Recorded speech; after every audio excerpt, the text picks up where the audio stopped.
성도 여러분, 우리는 오늘 15장, 이사야서 15장의 말씀을 나누려고 합니다.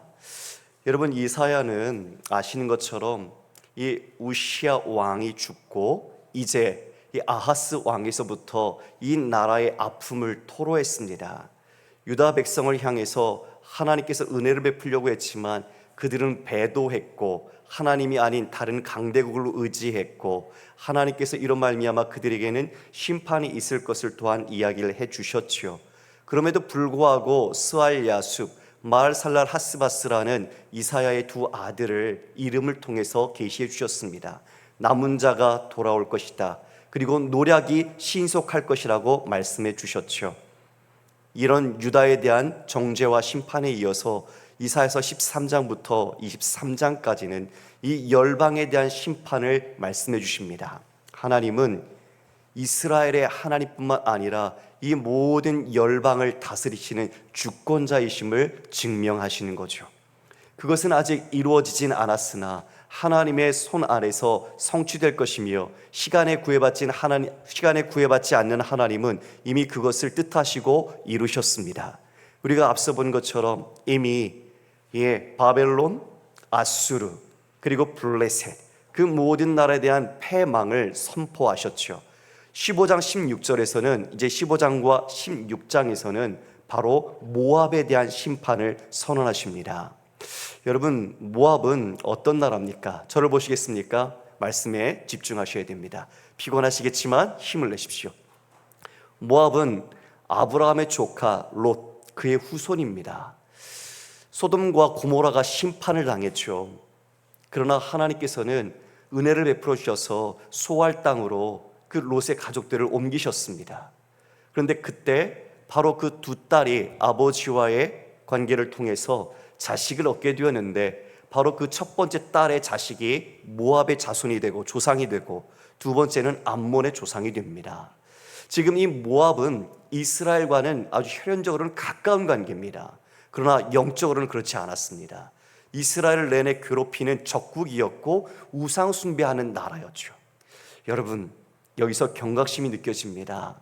같이 롯도 하나님의 은혜를 입은 백성이었지만 그 하나님을 온전히 섬기지 않았던 그 다른 자손들이 어떻게 변질되었는가. 하나님의 은혜로 생명을 건진받았지만 그들이 오히려 우상을 숭배하는 민족, 그리고 이스라엘을 그와 같이 괴롭히는 나라가 되고 말았던 거죠. 우리가 한 가족으로 같이 살았으나, 우리가 하나님의 은혜를 같이 입었으나, 우리가 그 하나님을 온전히 알지 못하고 주님을 의지하지 못한다면 우리가 그 이후의 모든 삶에 모압과 암몬처럼 되지 말라는 법이 없습니다. 그러므로 우리는 오늘 모압의 심판 속에서 우리는 어떠한 믿음을 갖고 있고 우리 가족 또한 하나님을 진정 경외하고 있는지를 돌아보게 됩니다.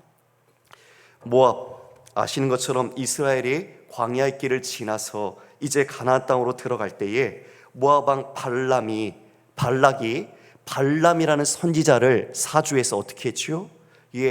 바로 음행하게 했습니다. 바알무올에서 그 우상 숭배에 빠지도록 그 모압 여인들이 이스라엘 남자들을 유혹했죠.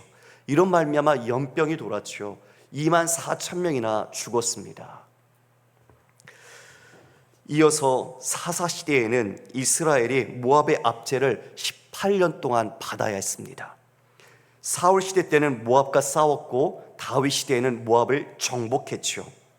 솔로몬의 아내들 아시는 것처럼 정략 결혼을 통해서 그 국가의 안정을 이루려고 했어요. 그러나 그 여인들이 올 때마다 그 여인뿐만 아니라 우상들이 같이 따라왔고 우상의 문화가 같이 유입이 되었죠.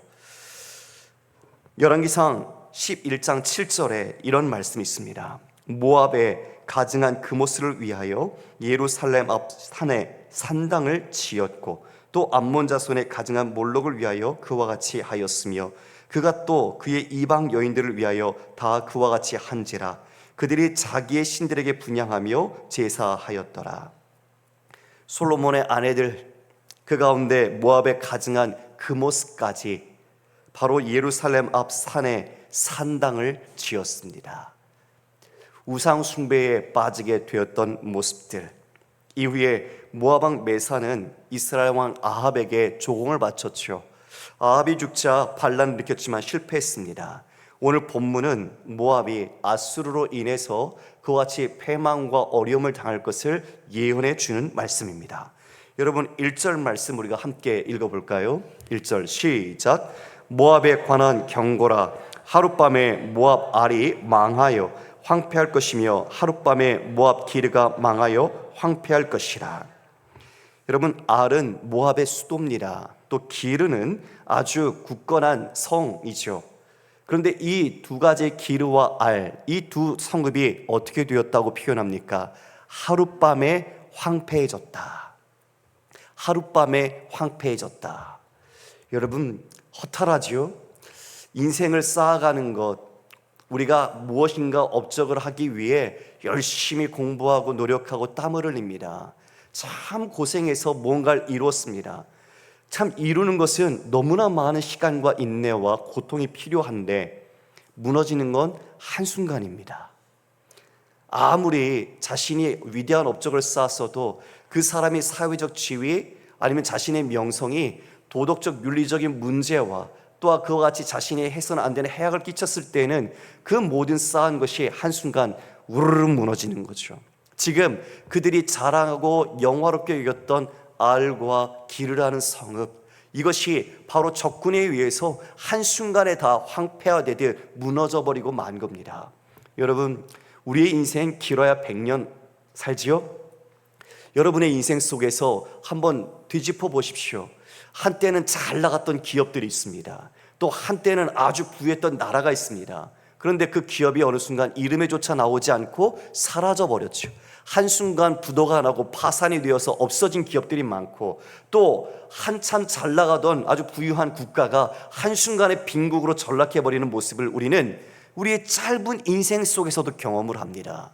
지금 이 알과 기르가 단지 하나의 상징처럼 우리 인생 속에서도 무엇을 붙잡아야 할 것인가를 깨닫게 해주지요. 일장춘몽이라는 단어가 있습니다. 여러분 한순간에 우리가 봄에 느끼는 그 귀한 꿈, 그러나 자고 일어나면 아무것도 아닌 허황된 꿈, 그것처럼 우리가 어쩌면 지금 이 한순간에 하룻밤에 무너져버리는 것에 우리의 마음을 두고 있지는 않을까요? 여러분이 정말 믿음과 신앙을 갖고 있지만 그 목적과 목표를 어디에 두고 있는지에 따라서 여러분은 정말 열심을 다하고 여러분의 의지를 다해서 정말 힘을 다할 수 있겠지만 그것이 하나님의 기초 위에 쌓인 것이 아니라면 하나님께서 한번 불어버리는 그 순간에 그 모든 것은 먼지처럼 사라져버리게 될 것입니다. 돈이 그럴 것이고 명성이 그럴 것이고 자신의 지위와 자신이 갖고 있는 자리가 그럴 것입니다. 우리는 주님이 오늘 밤 부르시면 그 모든 것을 내려놓고 가야 합니다. 그것이 나를 안전하게 해주고 내 생명을 보장해 주는 것이 결코 아니라는 것을 알게 되죠. 심판이 그래서 우리에게는 경고가 됩니다. 주님께서 이것을 이사야를 통해 경고하시는 것은 그 심판이 앞으로 닥칠 것을 이야기해 주시는 것이고 다시 돌이킬 수 있는 회개의 기회를 하나님께서 허락하시는 거죠. 그래서 우리는 말씀을 들을 때에 늘 자신을 비추어 보며 하나님께서 원하신 대로 우리의 삶을 돌이켜야 합니다. 우리는 죄를 반성은 자주 합니다. 그러나 반성은 진정한 회개가 아닙니다. 우리는 옷을 찢는 게 아니라 내 마음을 찢어야 합니다. 하나님 앞에 내 모든 죄가 낱낱이 얼마나 죽어야 할 죄인지를 깨닫고 우리의 마음을 찢어서 애통해야 합니다. 그런데 우리는 너무 형식적인 습관에 회개에 빠져 있습니다. 단지 우리가 기도하면 하나님께서는 무조건 용서해 주셔야 한다는 것처럼 착각에 빠져 있는 것이죠. 여러분, 하나님은 우리를 무조건 용서해야 될 의무가 없습니다. 믿으십니까? 그런데 우리는 하나님 저 잘못했어요, 습관적인 것처럼 우리는 자신의 잘못을 하나님께 기도하면 단지 그것으로 모든 빛을 청산받은 것처럼 생각할 때가 너무 많습니다. 아니요, 우리는 죄가 얼마나 무서운지, 우상을 숭배한다는 것이 얼마나 하나님 앞에 큰 죄인지, 우리가 하나님이 아닌 다른 것을 의지하며 산다면 그것이 하나님께 얼마나 우리가 심판받아야 할 일인지를 분명히 깨달아야 합니다. 아무리 이스라엘과 혈연관계에서 친했으면 뭐합니까? 친한 것 소용없습니다. 주님 모른다 하시면 끝나는 겁니다. 지금 이들 기르와 알, 그 영광과 자신들의 긍지였던 도시가 하룻밤에 무너져 버리고 말았던 거죠. 어떻게 됐을까요? 2절입니다. 그들은 바익과 디본 산당에 올라가서 울며 모압은 느보와 메드바를 위하여 통곡하는도다. 그들이 각각 머리카락을 밀고 각각 수염을 깎았으며 거리에서는 굵은 배로 몸을 동였으며 지붕과 넓은 곳에서는 각기 애통하여 심히 울며. 기르와 아르논강 남쪽에 있는 성읍입니다. 북쪽에 있는 바익과 디본 산당, 지금 북쪽에 있는 주민들이 남쪽이 이와 같이 망했다, 황폐해졌다는 소식을 듣고 그들이 웁니다. 그들이 통곡합니다. 어디에서요? 바익과 디본 산당, 그들의 신 앞에 나아가서 통곡하는 거죠. 부르짖지요. 그들은 그모스를 섬겼습니다. 그모스라는 우상을 섬겼던 그들, 그 산당에서 그 신에게 자신들을 구원해달라고 울부짖었겠죠. 그들이 자신의 머리카락까지 밀었고 수염도 깎았습니다. 그리고 굵은 배까지 입었습니다. 다 애통하고 자신들이 아파하는 마음을 외적으로 표현한 것입니다. 머리카락을 밀고 수염을 깎고 베옷을 입고 자신들이 이와 같이 자신들의 수치를 알고 자신들의 애통함을 이와 같이 신에게 호소하는 것이죠. 그런데 그 신, 이 호소를 들을 수 있을까요? 그것에 응답할 수 있을까요? 그들은 여전히 잘못된 것을 붙잡고 있었고 잘못된 것에 자신들의 안위와 생명을 맡기고 있었던 거죠. 지붕이나 넓은 곳이나 각기 모든 장소에서 애통과 심히 울부짖는 소리가 퍼져나갑니다. 4절입니다. 헤스본과 엘르알레는 부르짖으며 그들의 소리는 야하스까지 들리니 그러므로 모압의 군사들이 크게 부르짖으며 그들의 혼이 속에서 떠는도다. 헤스본, 중요한 도시죠. 엘르알르, 그 모든 곳까지 다 부르짖습니다. 그 소리가 야하스라는 중요한 도시까지 나오죠. 여러분, 여기에 지금 도시들이 계속 열거가 되는데 그 도시들의 정확한 위치는 알 수 없습니다. 그러나 중요한 것은 이 도시들이 그 모압에 있어서는 거점적인 중요한 도시라는 것을 알 수가 있겠죠. 그 모든 도시들이 대변하면서 자신들이 무너져가 있고 슬퍼하고 있고 통곡하고 있다는 것을 말하고 있습니다. 그 부르짖음이 야하스까지 들림으로, 그러므로 모압의 군사들이 크게 부르짖습니다. 그들의 혼이 떨립니다. 무섭고 두려움에 자신들의 사기가 꺾였고 자신들의 혼이 떨리고 있는 것이죠. 여러분, 모압의 군사력이 강했죠. 군사력은 지금도 한 나라에 있어서는 중요한 지표고 자신들의 방어적인 방위를 할 수 있는 강력한 힘이기도 합니다. 그런데 지금 그 부르짖음이, 그리고 그들의 패망함이 아수르에서 밀려드는 그 놀라운 그 패망 속에 자신들의 힘으로는 감당할 수 없다는 것을 알게 됐죠. 그 통곡이 전국 모든 장소에서 울려 퍼지니 군사들마저도 어떤 마음이요? 두려운 거죠. 강력하게 힘을 갖고 있고 어쩌면 모압의 상징과 같은 그 힘인 군사들마저도 자신들의 영혼이 두려움에 빠져서 이제 떨림에 빠져 있습니다. 여러분, 오늘 점층적인 방법으로 그들이 어떻게 패망하는지를 보여줍니다. 첫 번째는 군사력이라는 우리의 인간을 자신의 지킬 수 있는 힘, 그들이 이미 무너졌다는 것, 그들의 힘으로는 구원을 이룰 수 없다는 것을 보여주고 있죠. 그리고 앞서는 그 그모스라는 우상 산당에 가서 그들이 부르짖었지만 그들은 구원하지 못하고 오히려 이 애곡 소리만 전국으로 점차 퍼져나가게 됩니다. 여러분, 5절 말씀을 우리 다른 번역 성경으로 한번 좀 읽어볼까요? 같이 읽겠습니다. 시작. 가련한 모압아, 너를 보니 나의 마음까지 아프구나. 사람들이 저 멀리 소알과 에글라 슬라시아까지 도망치고 그들이 슬피 울면서 루이 고개로 오르는 비탈길을 올라가고 호로나임 길에서 소리 높여 통곡하니 그들이 이렇게 망하는구나. 여러분, 이 말씀 5절은 지금 이사야를 통해서 하나님의 마음을 표현한 겁니다. 모압이 망하고 있어요. 모압이 심판을 당하고 있고 황폐화되고 있어요. 그것을 하나님은 기뻐하시는가? 하나님은 물론 공의와 정의를 가지고 행하시지만 하나님은 그 모든 의인들, 그들이 구원받기를 원하시고, 또한 악인조차도 다 죽임이 아니라 악인조차도 하나님께로 돌아오기를 하나님은 원하십니다. 여러분, 지금 하나님의 마음이 심판하시는 모압을 향해서 같이 공감하며 슬퍼하십니다. 가련한 모압아, 너를 보니 나의 마음까지 아프다.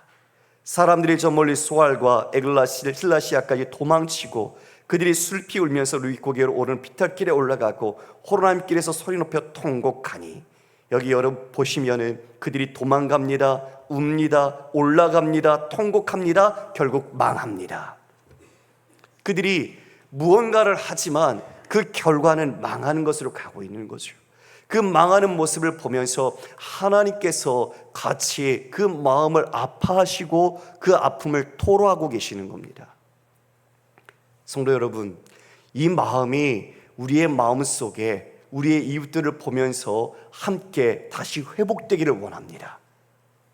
아멘. 하나님의 마음만 아프실까요? 하나님의 마음만 심판받는 사람들 잘됐다, 너희들이 불순종했고 우상숭배했으니 당연히 심판받아야지, 하나님이 그렇게 하셨습니까? 지금 보신 것처럼 슬퍼하셨잖아요. 아파하셨잖아요. 그들을 긍휼히 여기시잖아요. 여러분, 우리에게는 그런 마음이 있습니까? 지금 죄 가운데 죽어가는 영혼들, 우리가 함께 지내고 있지만 여전히 복음을 알지 못하고, 여전히 하나님의 사랑과 은혜를 알지 못하고, 자신을 왕으로 삼고 자신의 영화를 추구하면서 기르와 알같이 자신의 왕국을 만들기 위해 노력하는 사람들, 그들에게 여러분의 마음은 어떻습니까? 저들은 나와 다른 사람이야. 저들은 이제 나중에 하나님의 심판을 받을 존재들이야. 나하고는 아무런 관련이 없어. 우리는 그렇게 그들과 이분법적인 삶을 끊듯이 그렇게 살고 있습니까? 아니요. 우리는 주님의 은혜를 받았다면 그들을 긍휼히 여겨야 합니다. 그들의 마음을 아파해야 합니다. 그들이 하나님을 모르는 그 마음에 우리의 마음속에도 애끓음이 있어야 합니다. 그것이 우리가 회복해야 할 마음입니다. 먼저는 내가 하나님 앞에 내 죄를 고백하며 우상 숭배했던 모든 것들을 철저히 회개해서 돌이켜야 하고, 다시는 우리의 이웃들에게 눈을 돌려서 심판을 향해, 죽음을 향해, 절망을 향해 나가는 그들을 향해 하나님, 저들을 구원해 주옵소서, 저들을 하나님께서 붙들어 주시옵소서, 아버지의 마음으로, 아버지의 심정으로 우리가 그들을 향해 사랑과 공의와 하나님의 은혜를 베푸는 복음을 증거해야 할 것입니다. 여러분, 가정해 봅시다. 여러분과 상관이 없지만 여러분의 가까운 이웃이 심판을 받는다고 생각해 봅시다. 하나님 앞에 섰습니다.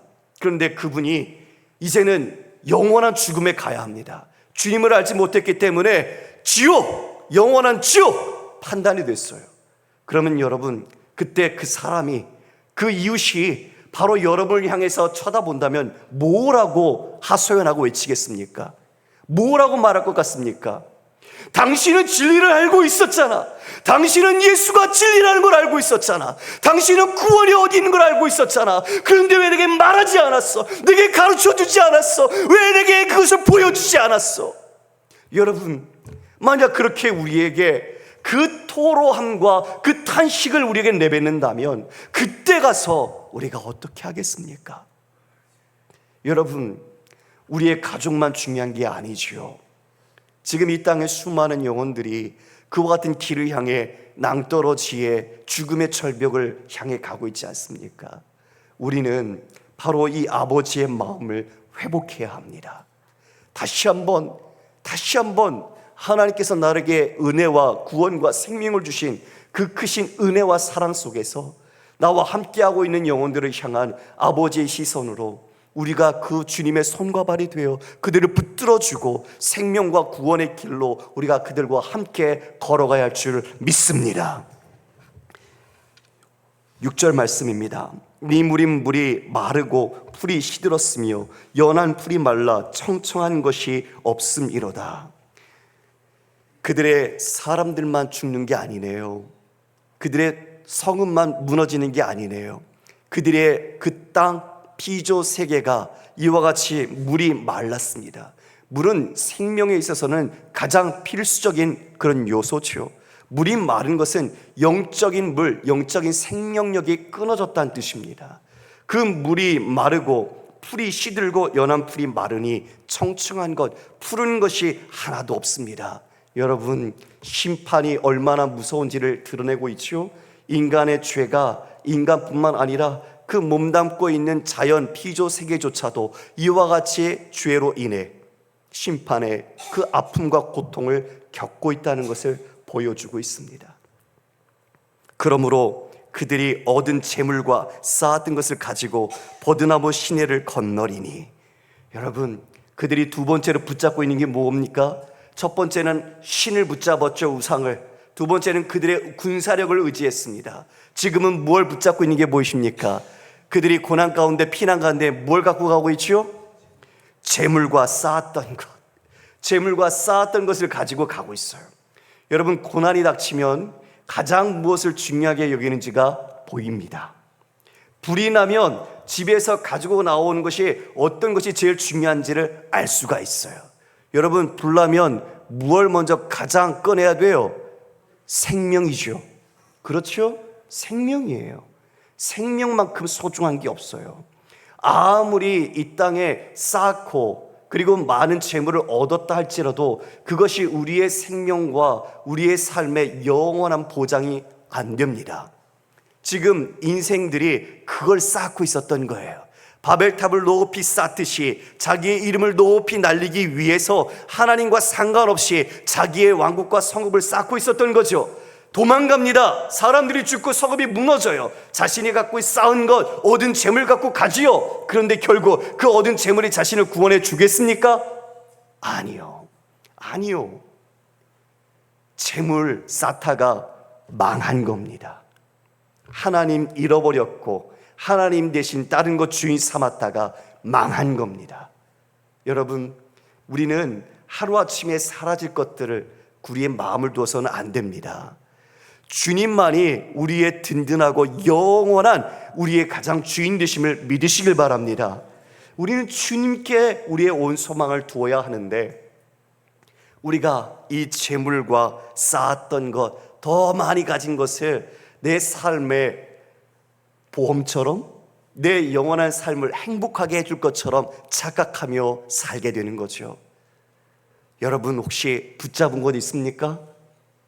여러분, 교회에 딱 왔는데 하나님, 제일 먼저 하나님께 감사하는데 하나님이 감사의 첫 번째 이유가 아니라 하나님이 내게 주셔서 이 다른 것 때문에 내가 이번에 좀 솔솔하게 재미를 좀 봤습니다, 이렇게 하면서 더 오히려 그것 때문에 기뻐하시고 그런 것 없습니까? 여러분, 하나님께만 소망을 두십시오. 예, 하나님만이 우리의 유일한 소망이 있습니다. 지금 그들이 얻은 재물과 쌓았던 것 가지고 버드나무 시내를 건너갑니다. 그런데 결국 어떻게 됩니까? 8절 말씀에 이는 곡성이 모압 사방에 뚫렸고 슬피 부르짖음이 에글라임의 이름이요 부르짖음이 브이엘 엘림의 미치며 디몬 물에는 피가 가득함이로다. 자, 여러분, 재물 가지고 쌓은 것 가지고 갔어요. 자, 그런데 점차 곡성, 그 슬피 부르짖음이 모압 사방에 가득합니다. 8절에 보면 그것이 이르고 미치며 계속 이렇게 퍼져나가는 것들이 보이죠. 마치 이 쓰나미가 밀려들듯 죽음의 이 공포와 죽음의 그 사자들이 이처럼 그 모든 땅을 싹 다 잡아먹고 있는 거죠. 자, 그것의 마지막 결정판이 9절에 뭐가 가득하다고 말하고 있습니까? 디몬 물에는 피가 가득함이로다. 여러분, 마지막이 죽음입니다. 피. 모든 것이 피로, 죽음으로 끝나고 맙니다. 쌓은 것, 얻은 재물 가지고 도망갔는데 어떻게 돼요? 다 죽어요. 죽음을 피할 수 없다. 하나님의 심판에서는 그 누구도 예외가 없으며 이처럼 심판은 완전하다는 것을 말씀해 주고 있죠. 그러면 좋을 텐데 이게 또 끝이 아닙니다. 그럴지라도 내가 디몬의 재앙을 더 내리되 모압의 도피한 자와 그 땅에 남은 자에게 사자를 보내리라. 여러분, 유다에는 남은 자를 통해서, 그 구루터기를 통해서 하나님이 회복시키신다고 하셨는데, 여기에는 그나마 피해서 남은 자들이 있는데 그 남은 자도 어떻게 하신다고요? 내가 사자를 보낸대요. 예, 울부짖는 사자지요. 찢길 사자를 보내는 거죠. 그 사자를 통해서 그 모든 것도 다 사라지게 할 것이다. 철저하게 하나님께서 이 모든 것을 심판하시겠다라고 말씀하십니다. 성도 여러분, 우리에게도 어려운 때가 있지만 그 어려울수록 우리는 무엇을 붙잡아야 하는지를 그 고난 가운데서 분명하게 깨달아야 합니다. 베드로전서 1장 4절 말씀 함께 읽어볼까요? 시작. 썩지 않고 더럽지 않고 쇠하지 아니하는 유업을 있게 하시나니 곧 너희를 위하여 하늘에 간직하신 것이라. 여러분, 우리 아까 권사님 기도하실 때 우리가 구하는 것은 눈에 보이는 게 아니라 보이지 않는 것이지요. 영원하고 중요한 것입니다. 그러니까 썩고 더러운 것들을 우리는 구하지 않아요. 쇠하지 않는 영원한 것을 우리 성도는 이루며 그 유업을 위해 살아가는 것입니다. 바로 하늘에 간직하고 있죠. 마태복음 6장 19절에서 20절 말씀 우리 함께 읽겠습니다. 시작. 너희를 위하여 보물을 땅에 쌓아두지 말라. 거기는 좀과 동록이 하며 도둑이 구멍을 뚫고 도둑질을 하느니라. 오직 너희를 위하여 보물을 하늘에 쌓아두라. 거기는 좀이라 동록이 해하지 못하며 도둑이 구멍을 뚫지도 못하고 도둑질도 못하느니라. 여러분, 우리에게 주신 것은 쓰라고 준 겁니다. 다른 사람들 살리고 그 사람들을 필요를 채우고 그들을 위해 나누어 주라고 주신 것입니다. 그러니까 우리 그리스도인의 삶은 쌓는 삶이 아니라 베풀고 주는 삶입니다. 그것을 하나님께서 여러분에게 복으로 주셨어요. 할렐루야. 세상은 더 많이 가지면 복이라고 하지만 하나님께서의 복은 나누고 사는 삶, 그 사람이 이미 복된 자입니다. 믿으십니까? 예, 그러므로 여러분에게 있는 것을 나누십시오. 가난한 형제들에게, 지체들에게, 이 땅에 필요한 사람들에게 나누어 주십시오. 세상의 영광은 덫이 없습니다. 일장 충무원처럼 사라질 하나의 꿈과 같습니다. 헛된 영광을 꿈꾸지 마시고 진짜 영광 하늘에 쌓으십시오. 할렐루야. 그것은 영원히 쇠하지 아니하고 그것은 하나님께 영광을 돌릴 수 있는 우리 신자의 영광과 명예가 될 것입니다. 하나님, 이처럼 그 모압을 철저히 심판하시지만 하나님이 그들을 긍휼히 여기시고 슬퍼하셨던 것을 기억합시다. 하나님의 긍휼과 그 모든 그들을 향한 공감의 마음이 바로 오늘 우리가 이 심판의 모습 속에서 다시 한번 깨달아야 할 마음입니다. 에스겔서 33장 11절 말씀입니다. 나는 그들에게 말하라. 주 여호와의 말씀이니라. 나의 삶을 두고 맹세하노니 나는 악인이 죽는 것을 기뻐하지 아니하고 악인이 그의 길에서 돌이켜 떠나 사는 것을 기뻐하노라. 이스라엘 족속아 돌이키고 돌이키라. 너희 악한 길에서 떠나라. 어찌 죽고자 하느냐 하셨다 하라. 주님의 마음, 우리가 살고자 하신 입니다. 그리고 우리의 이웃들, 영혼들을 살리라고 말씀하십니다. 악인이 죽는 것을 하나님 기뻐하지 않습니다. 하나님은 공의와 사랑의 하나님이시기에 그 사랑은 심판을 담보하고 있지요. 사랑하는 자가 잘못된 길로 갈 때 그냥 두지 않습니다. 그것은 당연히 정의와 공의가 실행돼야 함을 그 안에 내포하고 있는 것이죠. 그럼에도 슬퍼하고 하나님은 긍휼히 여기십니다. 우리가 그 마음을 분명하게 가져야 할 것입니다. 하나님만이 우리의 의지가 되어야 합니다. 사랑하는 성도 여러분, 이 예언을 받아서 선포했던 이사야는 므낫세 왕에 의해서 빈 통나무에 갇혀 톱에 잘려 죽었다고 전해집니다. 다른 나라의 심판을 하나님의 말씀을 받아 선포했고 그는 하나님께 쓰임받았던 선지자입니다. 우리 모두에게도 마지막이 있습니다. 그 마지막이 이 모압의 심판처럼 자신들의 우상과 자신들의 군사력과 자신들의 재물과 얻은 것으로 그 모든 것을 힘으로 삼았던 존재들은 마지막 피가 가득함으로 끝나게 될 것입니다. 그러나 하나님을 의지하고 하나님을 온전히 힘으로 삼은 자들, 그 모두는 이와 같이 그 하나님의 은혜 안에 거하게 될 것입니다. 비록 이 땅에서 이사야 또한 순교의 제물로 바쳐졌지만 그 죽음은 실패한 죽음이 아니라 하나님께 드린 영광스러운 죽음이었습니다. 우리는 열국의 심판의 모습 속에서 우리 한 개인의 마지막 삶과 우리 가정의 모습을 유추해 볼 수 있습니다. 우리는 어떠한 마지막을 맞을 것인가? 나는 어떠한 마지막 인생의 종착역에서 주님을 볼 것인가? 우리는 이 심판의 메시지 속에 다시 한번 우리는 주님만을 의지하며 다른 것이 우리의 주인이 되지 않도록, 그리고 교만함으로써 우리가 헛된 영광을 꾸미지 않고 겸손하게 주님을 신뢰함으로 우리의 온 삶을 통해 많은 사람들에게 주님의 복음과 긍휼과 사랑을 증거하는 신실한 그리스도인 되시기를 주님의 이름으로 축원합니다. 우리 함께